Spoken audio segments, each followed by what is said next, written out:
कम्तीमा खाना बनाउँदा त फोन नचलाउने गर्न हौ। कस्तो दाल पकाएको न नुन लागेको छ न के लागेको छ। खाने बेलामा त फोन नचला खान पानीमा डुबाएर खाइराख्छ।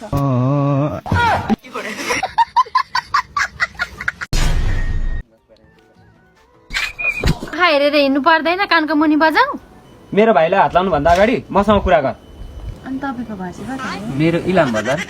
मेरो त्यहीँ तल तिर्के नि हो। ए नजिकै त रहेछ। भगवान क्या जुलुम है।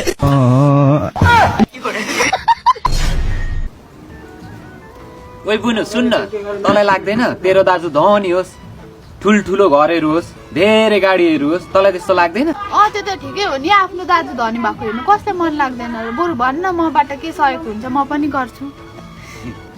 हेलो डाक्टर साहब, तपाईँले त्यो 2टा किडनी चाहियो भनेको होइन, यहाँ बेच्ने मान्छे भेटियो।